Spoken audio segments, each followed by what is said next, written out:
Welcome, dear listener, to another journey through the quiet corridors of history. Tonight, we're going to travel together across vast distances and centuries, back to a time when the world was larger and more mysterious than it is today. Take a moment now to settle into your most comfortable position. Let your shoulders drop. Allow your breathing to slow and deepen. Feel the weight of your body sinking into your bed, your pillow cradling your head like the soft grass of an ancient steppe. Tonight, we're going to explore the daily life of one of history's most complex figures. We'll walk alongside Genghis Khan, not as conqueror or destroyer, but as a man who woke each morning to the same human needs we all share: for food, for shelter, for companionship, for purpose. We'll discover the rhythms of his days, the small rituals that structured his existence, the quiet moments between the grand sweep of empire building. I want you to know that our journey will touch on some of the harsher realities of 13th century life.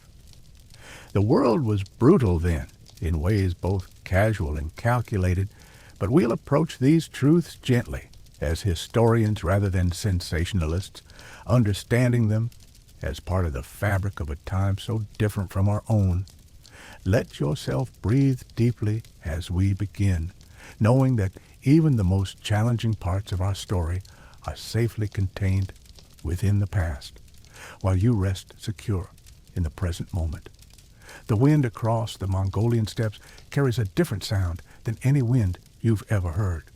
It's the sound of absolute vastness, of grass seas that stretch beyond every horizon, of a sky so enormous it seems to curve down to embrace the earth at its edges.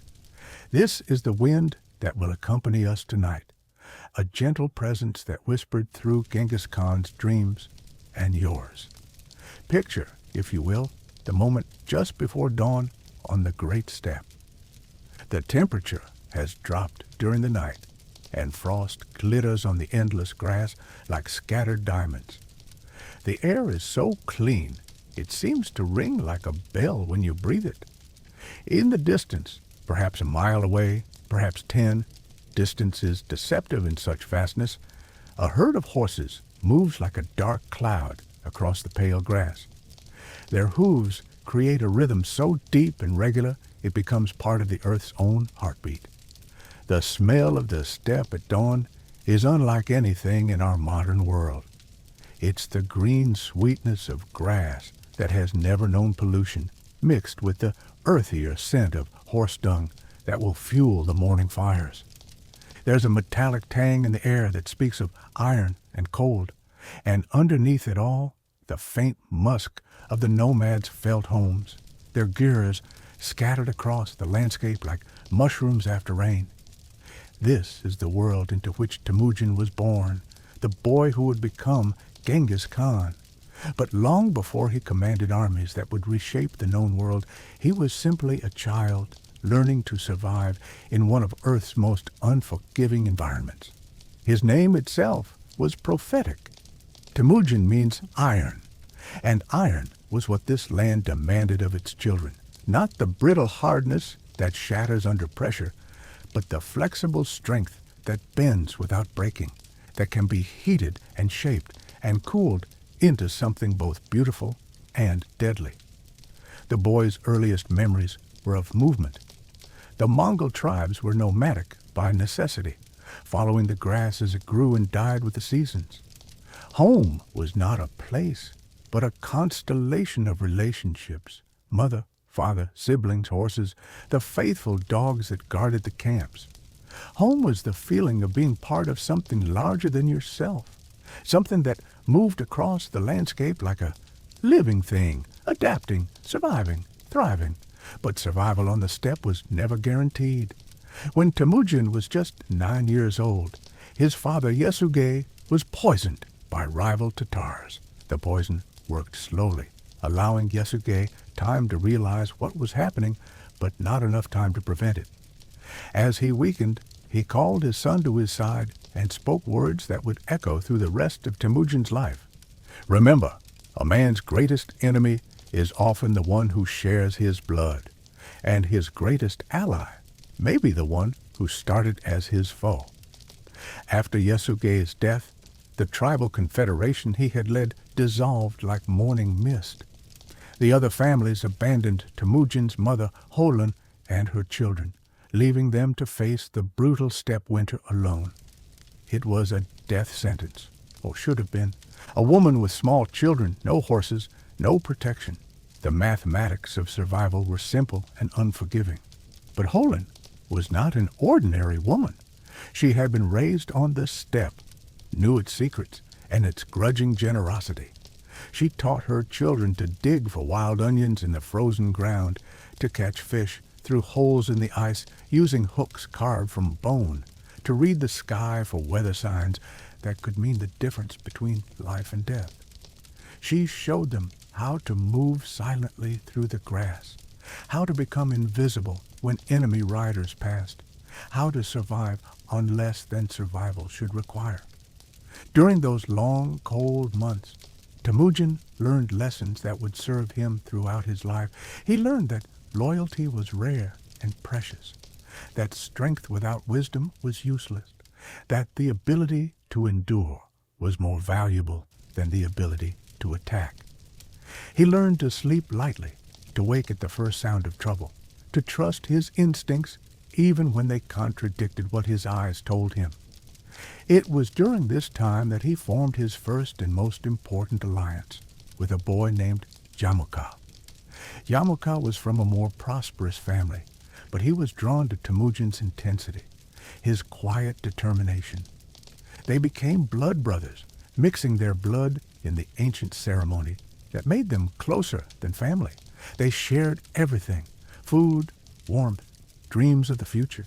Jamuka taught Temujin the finer points of horsemanship and archery, while Temujin shared his hard-won knowledge of survival and endurance. In the pale light of dawn, as the steppe began to stir with the first movements of the day, these two boys would practice together. They would shoot arrows at targets made from twisted grass, race their horses across the endless plain, wrestle in the dew-damp grass, until they were both breathless with laughter. They were preparing for a world that would demand everything from them, but they were still young enough to find joy in the preparation. The friendship between Temujin and Jamuka was perfect in the way that only childhood friendships can be, built on shared hardship and mutual respect. They complemented each other perfectly. Jamuka with his natural charm and political instincts, Temujin with his iron will and strategic mind. Together, they seemed capable of anything. But as they grew older, the pressures of steppe politics began to intrude on their bond. Jamuka came from a family with traditional claims to leadership, while Temujin was building his authority through merit and force of personality. The question of which boy would lead began to cast shadows over their friendship. Still, in those early dawn hours, practicing their skills in the vast silence of the steppe, they could still imagine a future where they ruled together, where their brotherhood would be stronger than ambition. Now, let us move forward in time to the days when Temujin had become Genghis Khan, when the scattered tribes had been united under his banner, when the great campaigns of conquest had begun. The boy who once dug for roots in the frozen ground now commanded armies that moved like storms across the earth. But even at the height of his power, his days began in the same way they had when he was a child, with the pale light of dawn and the sound of horses stirring in the grass. The great Khan's morning routine on campaign was a study in efficiency and ritual. He woke before dawn, not because he needed to, but because the habit was so deeply ingrained that his body knew the exact moment when the eastern sky began to lighten. His first act was always the same, a silent prayer of gratitude to Tengri, the eternal blue sky, for another day of life. Rising from his simple travel bed, Genghis Khan would step outside his gyro into the crisp morning air. The camp around him was already stirring, but quietly, with the disciplined efficiency that had made his armies legendary, Guards moved like shadows between the tents, checking perimeters, ensuring that the night had passed without incident. The horse herds were being checked, counted, evaluated for the day's march ahead. The Khan's first duty was always to his horses. He kept a string of 4 mounts, each selected for specific qualities, one for speed, one for endurance, one for battle, one for ceremony. He would walk among them in the pale light, running his hands along their necks, checking their legs for swelling or injury, examining their eyes for signs of illness. These animals were not just transportation. They were partners in the great work of empire building, and their welfare was as important as that of any human member of the army. The morning inspection was a ritual that connected the Khan to every aspect of his mobile empire. He would check the condition of saddle girths, ensuring they were supple and strong. He would examine the composite bows that were the heart of Mongol military power, looking for cracks in the horn and sinew that could mean the difference between victory and defeat. He would speak quietly with his horse masters, learning which animals were ready for hard riding and which needed rest. This attention to detail was not mere perfectionism, it was survival. On the steppe, small problems became large ones with terrifying speed. A loose saddle girth could result in a fallen rider and a broken formation. A bow that failed at the crucial moment could mean the death of not just one warrior, but many. The Khan's morning routine was a web of small preventive measures that kept the entire army functioning. After the inspection, Genghis Khan would break his fast with kumis, fermented mare's milk that provided both nutrition and a mild alcoholic warmth against the morning chill. The drink was slightly sour and fizzy, with a taste that spoke of the grass the mares had eaten and the careful work of the women who had prepared it. It was rich in vitamins and calories, the perfect fuel for men who might spend 12 hours in the saddle without another meal. The Khan's breakfast was always simple but carefully chosen. There might be strips of dried meat, borts, that had been prepared by cutting fresh meat into thin strips and hanging them in the wind until they became leather tough and concentrated with flavor. These strips could be chewed slowly throughout the day, providing steady energy without the need to stop for a meal. They were the ancient equivalent of modern energy bars, but infinitely more satisfying. Water was precious on the steppe, more valuable than gold in the right circumstances. The Khan would perform his morning ablutions with careful economy, using just enough water to clean his hands and face, but not a drop more. The water came from leather skins that had been filled at the last good well or stream, and no one knew when the next one would be found.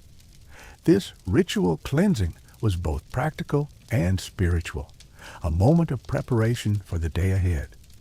As the sun climbed higher, the Khan would receive his first reports from the yam messengers, the relay riders, who carried information across the vast distances of the empire.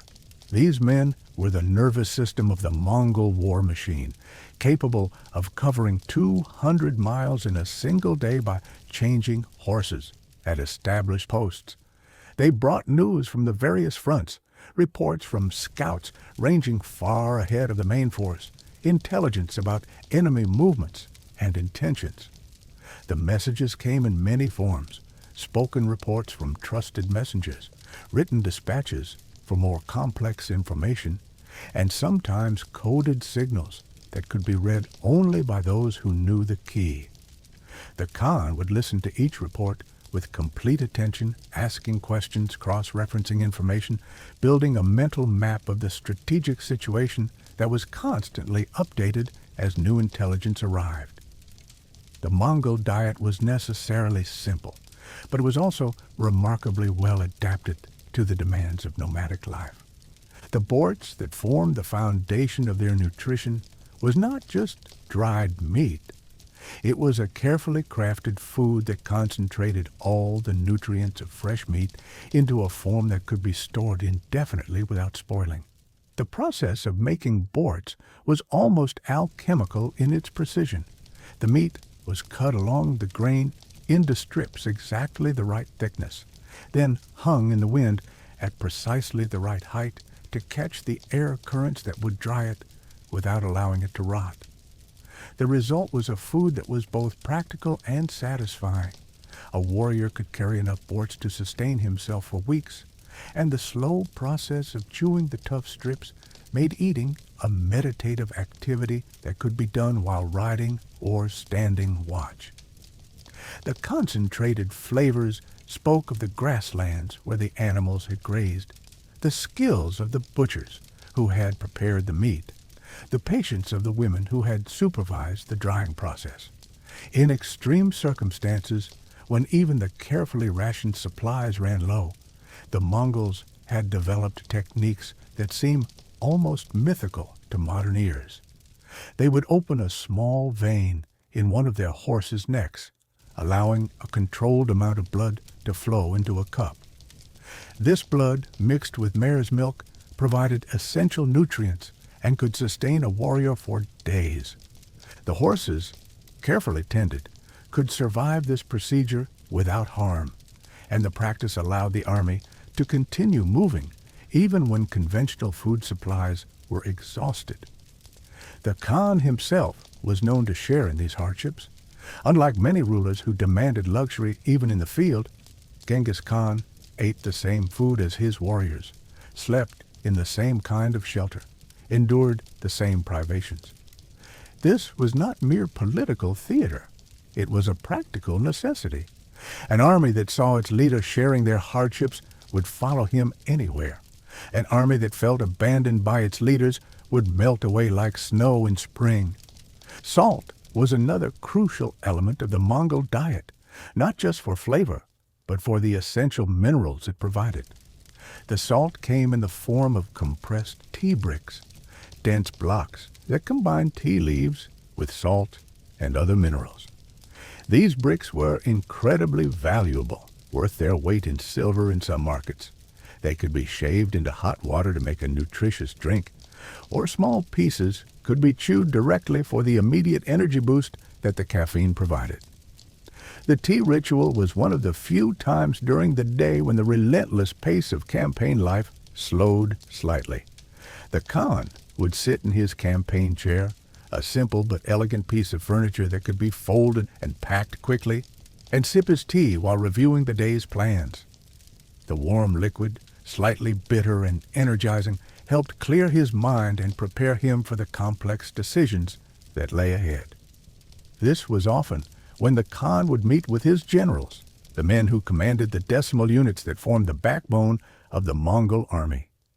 These meetings were not formal councils, but rather conversations between professionals who understood each other's capabilities and limitations. The generals would report on the condition of their men, the state of their equipment, any problems that needed attention. The Khan would listen, ask questions, and gradually build a picture of the army's overall readiness. The clothing of the Mongols was as carefully designed as their food. The basic garment was the deel, a long robe that could be worn in layers depending on the weather. The deel was ingeniously designed to provide maximum warmth with minimum weight, and it could be adjusted quickly as conditions changed. Underneath the deel, warriors wore shirts of raw silk, a material that had an almost magical property. Its smooth surface made it difficult for arrows to penetrate completely, and even when they did, the silk would often wrap around the arrowhead, making it easier to extract the wound. Genghis Khan's personal gear was simple, but of the highest quality. His composite bow was a masterpiece of engineering, made from layers of horn, sinew, and wood that had been carefully aged and shaped to create a weapon that was both incredibly powerful and surprisingly compact. The bow was carried in a special case that protected it from moisture and impact, and the Khan would inspect it each morning, checking for any signs of damage or wear. The Khan's saddle was equally important, a sophisticated piece of equipment that distributed weight evenly and provided a stable platform for archery while riding. The saddle was built on a frame of iron and wood, covered with carefully worked leather that had been treated to remain supple even in the harsh conditions of the steppe.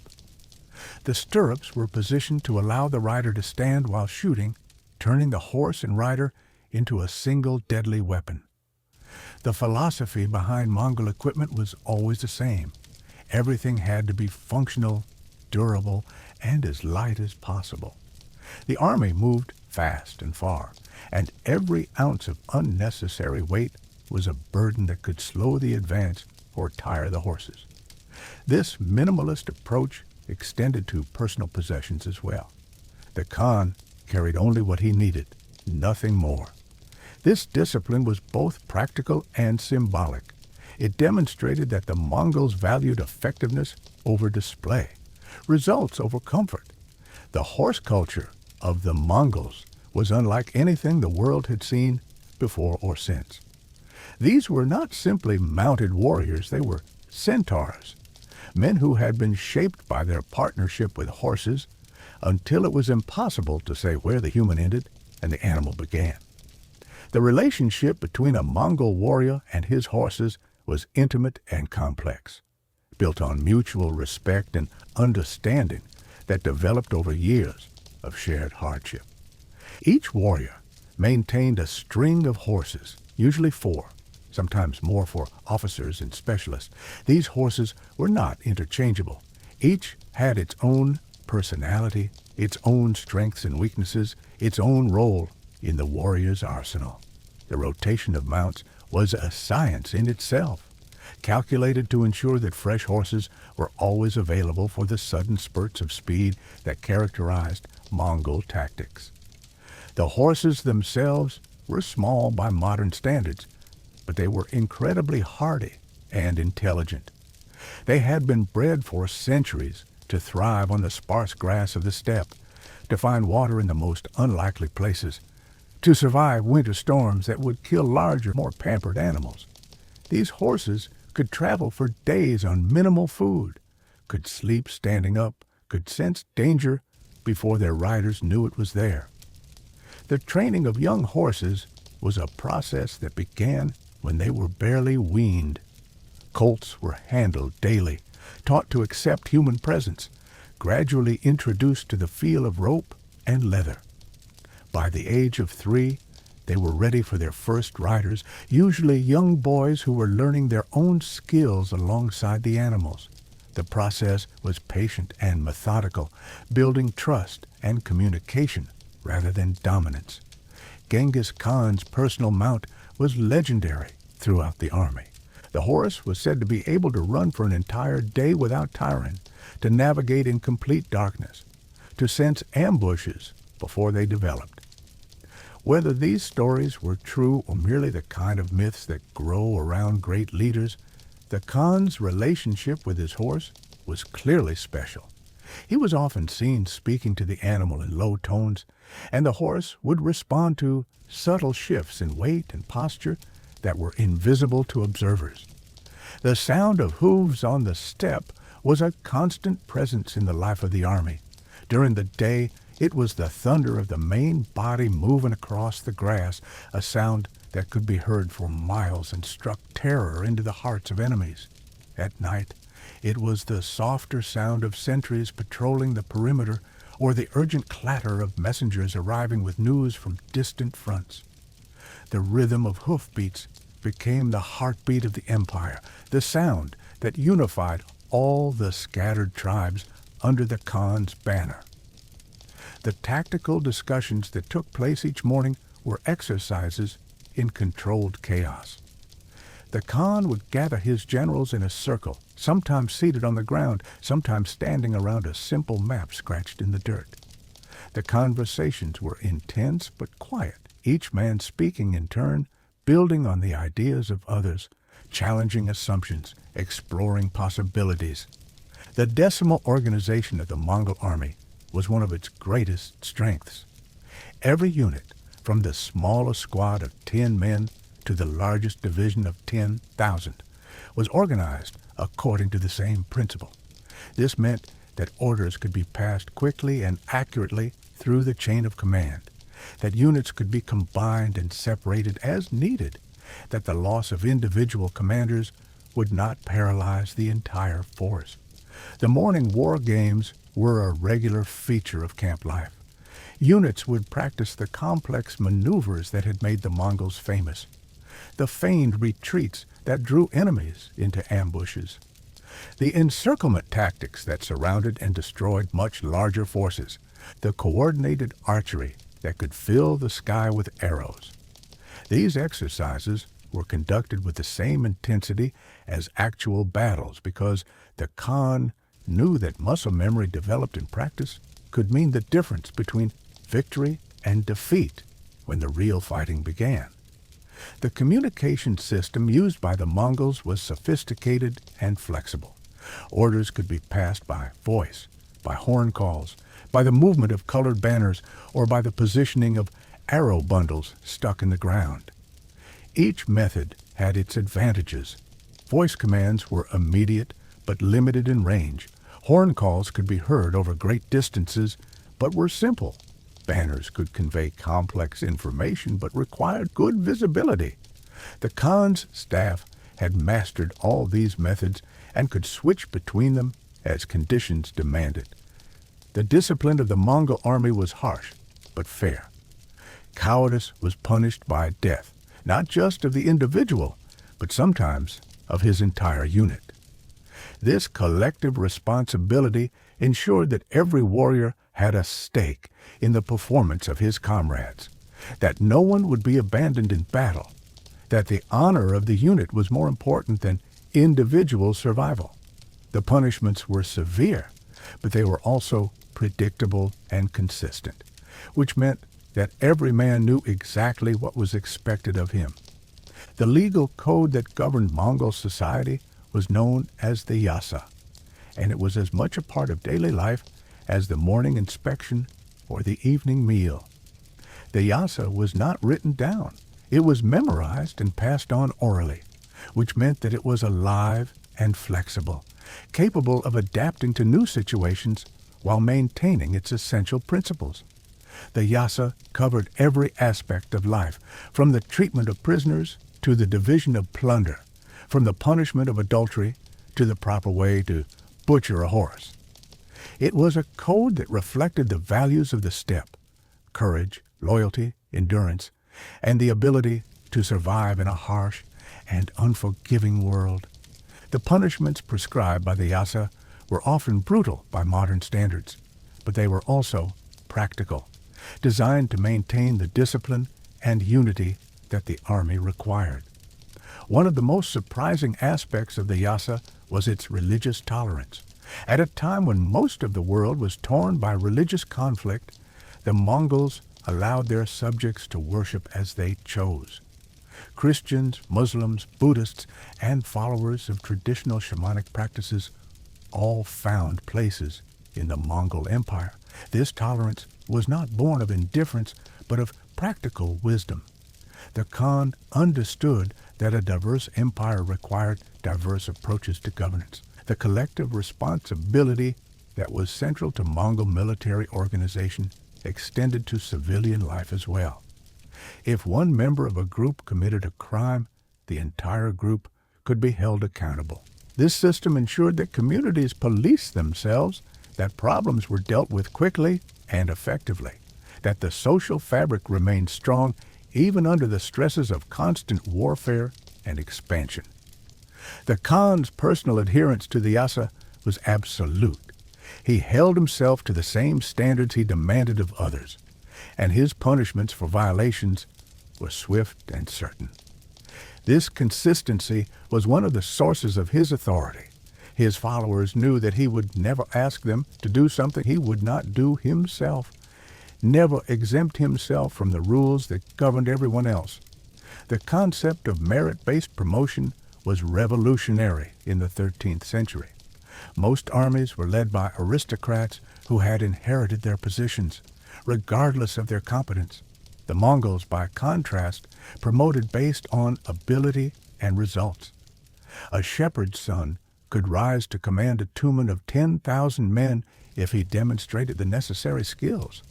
This system attracted the best talent from across the empire and ensured that positions of responsibility were filled by those most capable of handling them. The family life of Genghis Khan was as complex and carefully managed as his military campaigns. His first wife, Borta, held a position of special honor, but she was far from his only spouse. The Khan's marriages were political alliances as much as personal relationships, designed to cement treaties, secure borders, and integrate conquered peoples into the Mongol system. The hierarchy of wives and concubines was precisely defined and rigorously maintained. Borta's sons had precedence in the succession, but the children of other wives were not excluded from positions of power. The Khan's family was a microcosm of the empire itself, diverse, competitive, but ultimately unified under his authority. The royal gurs were arranged according to strict protocol, with Borta's tent occupying the position of honor and the other wives' tents arranged in order of their status. This physical arrangement reflected the political relationships within the family and made visible the careful balance of power that the Khan maintained among his various wives and their children. The daily routine of the Khan's wives was as regimented as that of his generals. They had their own responsibilities, managing the household, overseeing the education of the children, maintaining the diplomatic relationships with their birth families. These women were not mere ornaments, but active participants in the governance of the empire, and their counsel was sought on matters ranging from military strategy to economic policy. The education of the Khan's children began almost from birth.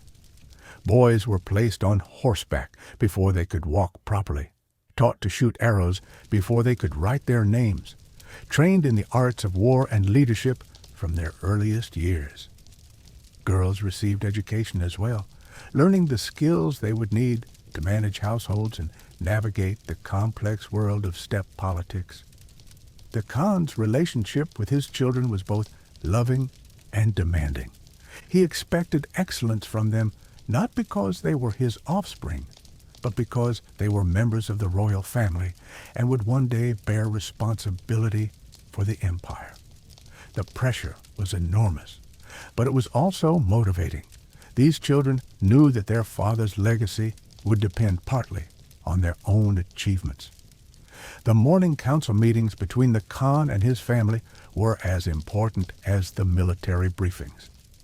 Borta, in particular, was known for her political acumen and her ability to see implications that others missed. The Khan would discuss the day's plans with her, seeking her advice on matters of diplomacy and governance. These conversations were private, but their effects rippled throughout the empire. The management of the expanding empire required innovations in communication and administration that were as revolutionary as the military tactics. The YAM system, the postal relay network that connected the farthest reaches of the empire, was perhaps the most sophisticated communication system the world had ever seen. Riders could carry messages from one end of the empire to the other in a matter of weeks, a speed that seemed miraculous to contemporary observers. The YAM stations were spaced about a day's hard ride apart, each equipped with fresh horses and supplies for the messengers. The riders themselves were carefully selected for their endurance and reliability, and they were given privileges and protections that ensured their safety even in the most dangerous territories. The system was so efficient that it continued to function long after the Mongol Empire had fragmented, serving as the model for postal systems throughout Asia and Europe. The appointment of generals and administrators based on merit rather than birth was another innovation that distinguished the Mongol system from its contemporaries. The Khan personally interviewed candidates for important positions, testing their knowledge, their judgment, and their loyalty. He was known to promote men from humble backgrounds if they demonstrated exceptional ability, and to demote aristocrats who proved incompetent. This meritocratic approach extended to the treatment of conquered peoples as well. Cities that surrendered without resistance were often treated generously. Their inhabitants incorporated into the Mongol system and given opportunities to advance based on their skills. Cities that resisted were destroyed, but even then, skilled craftsmen and administrators were often spared and relocated to other parts of the empire where their talents could be used. The census-taking that the Mongols conducted in conquered territories was both practical and symbolic. From a practical standpoint, it allowed the empire to assess the resources available for taxation and military service. Symbolically, it demonstrated that the Mongols intended to govern rather than merely plunder, that they were building something permanent rather than engaging in simple raiding. The tax system that emerged from these censuses was surprisingly sophisticated and fair.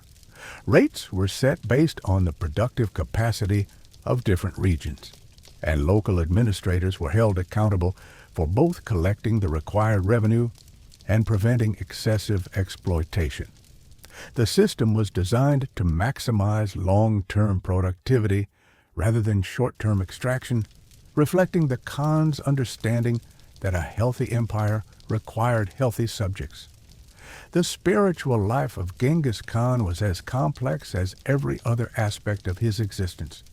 He was a follower of Tengri, the eternal blue sky that was the supreme deity of the traditional Mongol religion. But he was also deeply practical in his approach to religion, recognizing that the empire's diverse population required religious flexibility and tolerance. The shamans who served the Khan were more than religious advisors. They were meteorologists, psychologists, and political counselors all rolled into one. They read the weather patterns that could make or break a campaign, interpreted the dreams and omens that influenced military decisions, and provided the emotional support that even the great Khan sometimes needed. The most famous of these shamans was Kokochu, also known as Tengri, who wielded enormous influence over the Khan until his growing power began to threaten the stability of the empire. The relationship between the Khan and his shamans was always delicate, balancing respect for their spiritual authority with the need to maintain ultimate political control. The practice of reading omens from the movement of banners in the wind was a daily ritual that combined practical meteorology with spiritual insight. The shamans would study the way the wind affected the army's standards, looking for patterns that might indicate divine favor or displeasure. These readings influenced everything from the timing of attacks to the choice of campsites, and they were taken seriously by even the most practical commanders. The Khan's tolerance for other religions was both genuine and calculated. He personally consulted with Christian priests, Muslim scholars, and Buddhist monks, seeking to understand their beliefs and assess their potential contributions to the empire. This openness was remarkable for its time and helped create a cosmopolitan atmosphere in the Mongol court that attracted scholars and artists from across the known world. The evening sky above the steppe was a source of constant wonder and contemplation. The absence of artificial light meant that the stars were visible in all their glory, and the Khan would often spend time after the evening meal simply looking up at the vast celestial dome. These moments of quiet reflection were rare in his busy life, but they were essential for maintaining the spiritual equilibrium that his enormous responsibilities required. The feasting that followed successful campaigns was as important to the health of the empire as the battles themselves. These celebrations, known as Naadam, combined athletic competition with religious ceremony and social bonding. Warriors who had been separated by the demands of war came together to compete in the traditional sports of wrestling, archery, and horse racing. The wrestling competitions were particularly beloved as they allowed warriors to test their strength and skill against each other without the lethal consequences of actual combat. The matches were conducted according to ancient rules that emphasized technique over brute force, and the winners were celebrated not just for their physical prowess, but for their mastery of the traditional arts. The archery competitions were even more serious, as they directly tested the skills that were essential for survival in battle. Targets were set at various distances and conditions, and competitors were judged not just on accuracy but on speed and consistency. The Khan himself often participated in these contests, demonstrating that his own skills remained sharp despite the demands of leadership. The horse racing was the most spectacular of the Nadam events, with riders thundering across the steppe in races that could last for hours. These competitions served multiple purposes. They identified the fastest horses in the herd, they tested the skill of young riders, and they provided entertainment that could be enjoyed by the entire army. The arog that flowed freely during these celebrations was more than just an intoxicating drink. It was a symbol of the pastoral life that remained at the heart of Mongol identity. The fermented mare's milk connected the warriors to their nomadic roots, reminding them that beneath all the conquest and empire building, they were still children of the steppe. The epic poems that were recited during these feasts preserve the oral history of the Mongol people, telling the stories of heroes and ancestors that had shaped their culture. These poems were not mere entertainment, but vital links to the past, repositories of wisdom and values that had enabled the Mongols to survive and thrive in their harsh environment. The Khan's laughter, which was said to be both hearty and infectious, was one of his most memorable characteristics. Despite the enormous burdens of leadership and the constant pressures of war, he retained the ability to find joy in simple pleasures. A well-told joke, a perfectly executed maneuver, the sight of young horses playing in the grass.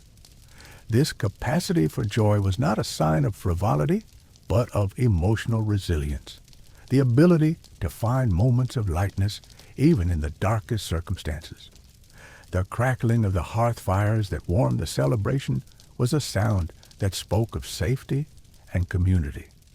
These fires were fed with dried dung and whatever wood could be found, and they provided not just warmth, but a focal point for the social interactions that bound the army together. Around these fires, warriors would share stories, plan future campaigns, and maintain the personal relationships that were as important as military discipline. When the long day finally ended and the Khan retired to his personal gira, the transition from public leader to private individual was marked by a series of small rituals that helped him decompress from the pressures of command. The thick felt walls of the gira provided insulation not just from the cold, but from the constant demands of his position. The royal gear was larger than those of ordinary warriors, but still fundamentally the same in design. A circular structure with a central smoke hole that opened to the stars above. The symbolism was intentional. Even the great Khan lived under the same sky as his humblest follower, subject to the same natural forces and cosmic influences. The Khan's bed was simple but comfortable, consisting of supple felts and furs that could be rolled up and packed quickly when the camp moved. The luxury was not in the materials, but in the craftsmanship. Every element had been worked by skilled hands until it achieved the perfect balance of comfort and practicality. The bodyguards who formed a silent ring around the Khan's gear were more than just protectors. They were the final link in the chain of command that connected the Khan to his vast empire. These men were selected not just for their fighting skills, but for their absolute loyalty and their ability to remain alert through the long hours of the night watch. The sounds of the night on the steppe were different from those of the day. The distant howling of wolves, the rustle of grass in the wind, the occasional snort of a horse awakening from sleep. These sounds were familiar and comforting to the Khan, reminders of the world that had shaped him and that he had shaped in return. As the Khan settled into sleep, his mind would often turn to the legacy he was building. The empire he had created was already the largest in human history, but he knew that its ultimate success would depend not on its size, but on its ability to endure. The institutions he had established, the laws he had promulgated, the systems he had created, these would be tested not in the heat of conquest, but in the quieter challenges of governance and administration. The death toll of the Mongol conquests was enormous by any measure. Scholars estimate that the campaigns reduced the population of some regions by as much as 10%. These numbers represent an almost incomprehensible amount of human suffering, families destroyed, cities erased, entire civilizations altered forever. The Khan was not ignorant of these consequences, but he viewed them through the lens of his own harsh upbringing, where survival often required terrible choices. Yet alongside this destruction came unexpected benefits that would reshape the world. The Pax Mongolica, the Mongol Peace, created the safest trading environment the Silk Road had ever known. Merchants could travel from Venice to Beijing under the protection of a single authority, carrying goods and ideas across vast distances with unprecedented security. This exchange of knowledge and culture accelerated human progress in ways that are still being discovered by historians. The genetic legacy of Genghis Khan has become the stuff of legend, with some studies suggesting that 8% of men in Central Asia carry genetic markers that might trace back to him and his immediate male descendants. Whether this remarkable statistic is accurate or not, it speaks to the profound impact that one man and his empire had on the course of human history. The Khan also understood the value of knowledge and actively collected scholars, scribes, and learned men from every corner of his empire. He established libraries and centers of learning, recognizing that information was as valuable as gold or horses. These repositories of knowledge preserved texts and ideas that might otherwise have been lost forever, creating an intellectual inheritance that outlasted the empire itself. The duality of creation and destruction that characterized the Khan's legacy reflects the complexity of human nature itself. He was capable of both extraordinary cruelty and remarkable compassion, of devastating his enemies and elevating his followers, of destroying old orders and creating new ones. This complexity makes him not a simple villain or hero, but a figure of enduring fascination, a man whose life illuminates the possibilities and contradictions inherent in human ambition. The administrative innovations of the Mongol Empire, the postal system, the census, the merit-based bureaucracy, the religious tolerance, became templates that influenced governance systems for centuries after the empire's fall. Many of these innovations were rediscovered and re-implemented by later civilizations, testament to their fundamental soundness and practicality. The Khan's understanding of leadership extended beyond mere command to encompass the psychological and emotional needs of his followers. He knew that an army fights not just for pay or plunder, but for belief in their cause and confidence in their leader. His personal courage, his willingness to share hardships, his consistent application of justice, these qualities created a loyalty that transcended the normal bonds between ruler and subject. The evening routine in the royal gyre was designed to help the Khan transition from the role of supreme commander to that of ordinary human being in need of rest. The simple act of removing his armor and weapons was symbolic as well as practical, a shedding of the burdens of power that allowed his mind and body to relax. The Khan's personal habits of meditation and reflection were not widely known outside his inner circle, but they were essential to his ability to make the complex decisions that governing an empire required. He would often spend the last hour before sleep reviewing the day's events, analyzing successes and failures, planning adjustments for the future. This discipline of self-examination was as important to his success as any military tactic. The felt walls of the Gare were not just practical barriers against the cold. They were psychological boundaries that separated the intimate space of rest from the vast responsibilities of empire. Within these walls, the Khan could allow himself to be vulnerable, to acknowledge doubts and fears that could never be shown in public. The smoke hole at the top of the Gare served as both a practical chimney and a spiritual connection to the eternal sky above. Through this opening, the Khan could see the same stars that had guided his ancestors across the steppes for countless generations. The continuity represented by these celestial markers provided a sense of stability and permanence that contrasted with the constant change and motion of imperial life. The gentle crackle of the dying fire in the center of the Gare was often the last sound the Khan heard before sleep claimed him. This sound spoke of warmth and safety, of the fundamental human need for shelter and comfort that connected him to every person who had ever sought refuge from the darkness and cold. The bodyguards outside the Gare maintained their vigil with the same dedication they showed during the day, but their presence in the quiet hours of night took on a different quality. They were protectors, not just of a political leader, but of a sleeping human being, vulnerable in the way that all people are vulnerable when consciousness fades and the body surrenders to rest.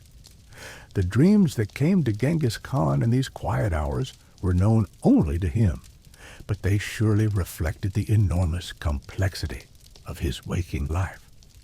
Perhaps he dreamed of the steppes of his childhood, of the friendship with Yamuka that had shaped his understanding of loyalty and betrayal. Perhaps he saw visions of future conquests or worried about the succession that would follow his death. The wind that blew across the steppe during the night hours carried with it the scents and sounds of the vast empire the Khan had created.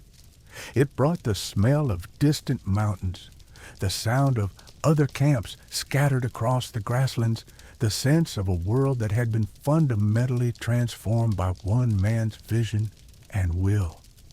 As the night deepened and the stars wheeled overhead in their ancient patterns, the great noise and activity of the day gradually faded into peaceful silence. The horses dozed, standing up, their instincts still alert for danger but their bodies relaxing into the rhythm of rest. The camp settled into the quiet efficiency of night watch, with guards changing at regular intervals and scouts maintaining their distant patrols. The Khan's breathing gradually deepened and slowed as sleep approached, his body finally releasing the tension that constant vigilance required.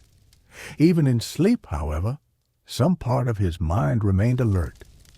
The survival instincts learned in childhood were too deeply ingrained ever to disappear completely. The felt beneath his body was soft and warm, worked by skilled hands until it achieved the perfect balance of support and comfort. The furs that covered him had been carefully selected and prepared, providing insulation against the cold that could kill an unprepared traveler in a matter of hours. Every element of his sleeping arrangement reflected the same attention to detail that characterized every other aspect of Mongol military organization.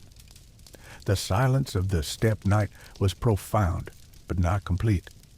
There were always small sounds, the rustle of grass in the wind, the distant call of a night bird, the soft footsteps of a sentry making his rounds. These sounds were familiar and comforting, part of the natural rhythm of the world that had shaped the Mongol people for generations. In this quiet hour, with the demands of leadership temporarily set aside, Genghis Khan was simply a man resting after a long day's work. His breathing settled into the steady rhythm of deep sleep. His face relaxed from the lines of concentration and command that marked his waking hours. The transformation was remarkable. The fierce conqueror became simply another human being seeking the restoration that only sleep can provide. The empire slept around him, millions of people across thousands of miles, all surrendering to the same biological necessity. Farmers in distant Chinese provinces, merchants traveling the Silk Road, soldiers camped on a dozen different frontiers, all connected by their shared need for rest and their common allegiance to the sleeping figure in the royal gear. The stars above had witnessed the rise and fall of countless empires, but few as vast or as influential as the one that Genghis Khan had built.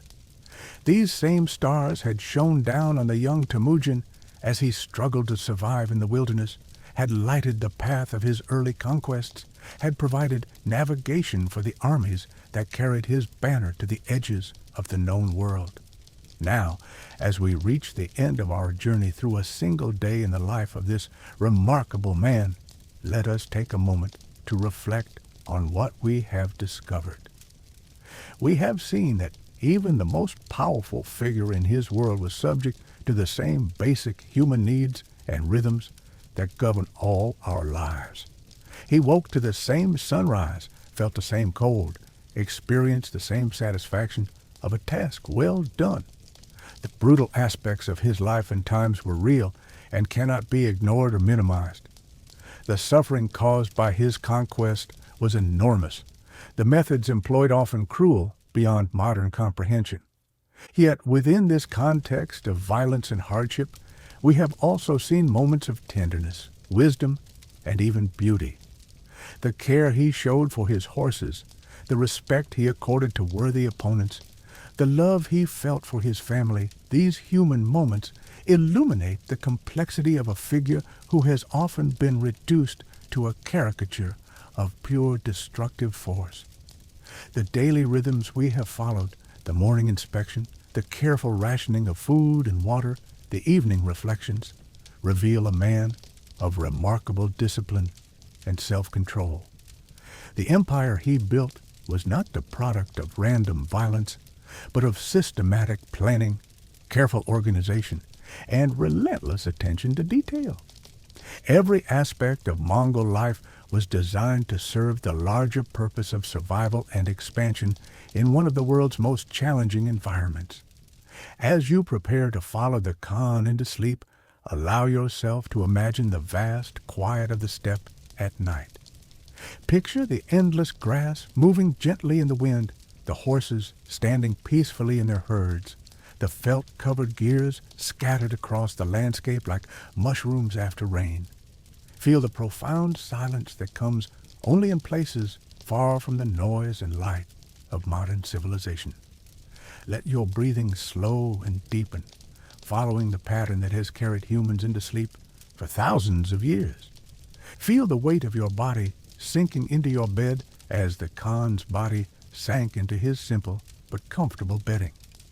Allow the small sounds of the night, the settling of your house, the distant hum of traffic, the whisper of wind through trees, to become as comforting as the night sounds of the steppe were to the sleeping conqueror. The story we have shared tonight is ended, but the peace it has created can continue. The images we have painted together, the frost-covered grass at dawn, the galloping horses, the glowing hearth in the royal gear, can accompany you into your own dreams, connecting you across the centuries to a world both utterly different from and fundamentally similar to your own. The wind that blew across the steppes 800 years ago has long since carried those ancient scents and sounds to other lands. But the human experiences we have explored together are timeless. The need for rest, for safety, for connection with others, these remain constant across all the changes that history has brought. So let us say goodnight to Genghis Khan, sleeping peacefully in his simple ger under the eternal stars. Let us thank him for allowing us to share a day in his extraordinary life, and let us carry the peace of his slumber into our own rest.